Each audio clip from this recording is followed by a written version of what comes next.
तर हे पहा विद्यार्थ्यांनो, आज आपण चंद डिग्रीचा पाठ पाहत होतो. तर तुम्हाला कळण्यासाठी मी पॉझिटिव्ह डिग्रीची व्याख्या दिली होती. पॉझिटिव्ह डिग्री म्हणजे काय, तर या प्रकारामध्ये दोन तुलनात्मक गोष्टी समान दाखवलेल्या असतात आणि विशेषणे ऍज किंवा सो च्या मध्ये येतं. जसं Raju is as tall as Kiran.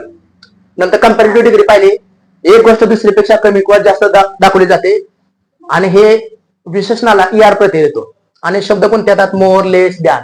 For example, Balu is taller than Lala. Superlative degree मध्ये आपण काय पाहिलं, एका गोष्टी तुलना अन्य गोष्टी बरोबर केली जाते. तसेच विशेषणास EST प्रत्यय येतो किंवा विशेषणापूर्वी मोर, लिस्ट हे शब्द येतात किंवा one of the. For example, Tanaji is the tallest man in the village. आता आपण पहिला प्रकार बघतोय पहा, पॉझिटिव्हचे कंपॅरेटिव्ह करणे. समजा असे हे एक्झाम्पल आहे, तुम्ही ते एक्झाम्पल तुम्ही सांगू शकताय की हे एक्झाम्पल मध्ये आपल्याला काय सांगायचं आहे की पॉझिटिव्हचं कंपॅरेटिव्ह करायचं आहे. समजा एक मी तुमच्या समोर एक्झाम्पल दिलं तर तुम्ही ते मला सांगू शकताय. फॉर एक्झाम्पल असं एक्झाम्पल आहे बघा, Sachin is as strong, Sachin is as strong as Dilip. आता मला सांगा, ह्या वाक्यामध्ये सचिन हा दिलीप इतका स्ट्रॉंग आहे. Means as far as their strength is concern, Sachin and Dilip are equal in their strength. मग ह्यामध्ये पहिले नाव कुठले आहे, सचिन आहे. सेकंड नाव कुठलं आलेलं आहे, दिलीप आलेलं आहे. मग अशा वेळेस आपण काय करतो की पहिल्यांदा काय करतो, आपण दुसरं नाव लिहायचं. पहिल्या वखत काय आलेलं आहे, सचिन आलेलं आहे. सेकंड नाव काय लिहायचं आपल्याला, दिलीप लिहायचं आहे, दिलीप. आता मला सांगा, वाक्यामध्ये क्रियापद काय आलेलं आहे, क्रियापद काय आलं इथं, इज आलेलं, इज लिहा. आता काय सांगितलंय मी इथं, जर वाक्यात नॉट असेल तर काढायचं आणि नसेल तर घ्यायचं. मग काय लिहिलं आपण, दिलीप इज. वाक्यात नॉट आहे का, नाही, मग नॉट लिहायचं, दिलीप इज नॉट. आता हे पॉझिटिव्ह डिग्री असल्यामुळे विशेषणे ऍजच्या मध्ये आलेलं आहे, ते आपल्याला काढून टाकायचं आहे. मग काय करा, हे ऍज काढा आणि विशेषणाला कुठला प्रत्यय लागू शकतो इथं, स्ट्रॉंग, स्ट्रॉंगर, स्ट्रॉंगेस्ट असं हे असतं, म्हणून स्ट्रॉंगर लिहा. मग दिलीप इज नॉट स्ट्रॉंगर.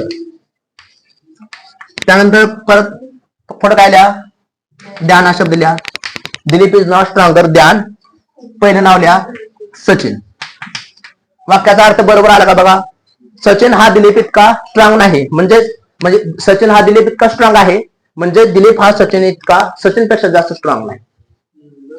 असे करू शकतो आपण, Sachin is not stronger than Dilip. पण हे ग्रॅमॅटिकली बरोबर आहे. सेकंड एक्झाम्पल तुम्ही सोडू शकताय, तुम्ही आता ट्राय करा सेकंड. नेक्स्ट एक्झाम्पल तुम्हाला देतो, तुम्ही ते ट्राय करा. फॉर एक्झाम्पल,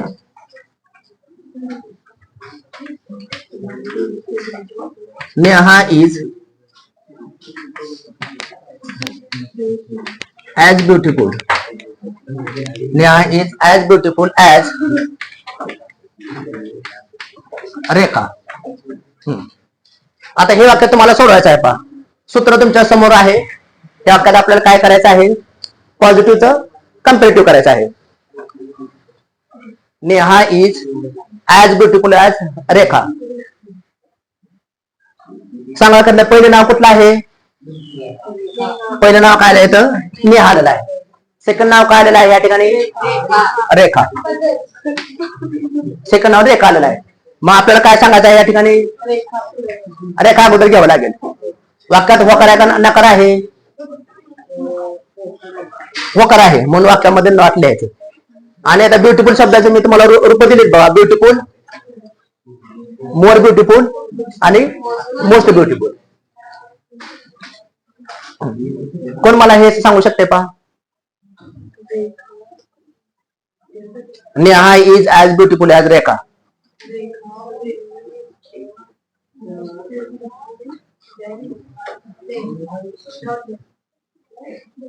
कारण आपल्याला काय करायचं, कंपॅरेटिव्ह करायचं, म्हणजे कुठला फॉर्म लेवल लागणार आपल्याला, हा लेवल लागणार आहे. सांगताय तुम्ही, ट्राय करताय, सांगा. पहिल्यांदा काय येणार आहे, रेखा. अगदी बरोबर आहे. इथे काय तुम्ही लिहाल, रेखा. सहाय्यकारी क्रियापद आहे, इज आहे, रेखा इज. आता हे ऍजच काढून टाका, रेखा इज नॉट मोर लागले की, रेखा इज नॉट मोर ब्युटिफुल. बरोबर आहे, ब्युटिफुल द्यान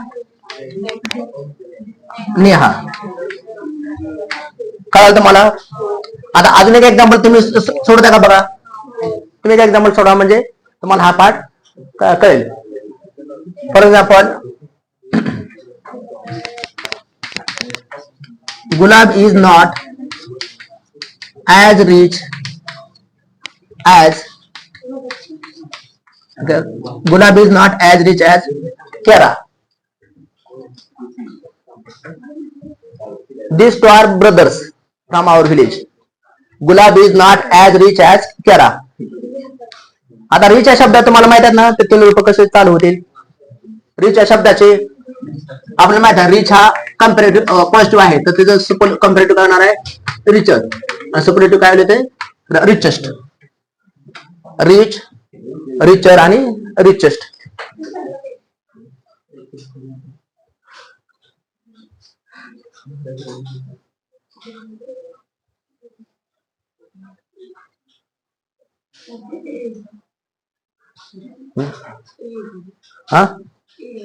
हा या ठिकाणी काय नाव आहे, Gulab is not as rich as Kera असं आहे.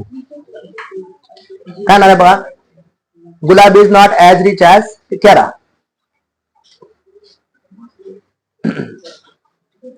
कोण मला सांगू शकते Gulab is not as rich as Kera? बघा या ठिकाणी गुलाब हे काय आलेलं आहे, पहिलं नाव आलेलं आहे. सेकंड नाव काय आलं या ठिकाणी केरा आले. मग अगोदर आपल्याला काय लिहावं लागेल केरा. वाक्यात इज आहे, वाक्यात नकार आहे ते काय करा काढून टाका. वाक्यात नॉट असेल तर काढून टाकायचं. मग केरा इज नॉट शब्द काढा, ॲज ॲज काढून टाका. काय येणार आहे केरा इज रिचर दॅन गुलाब.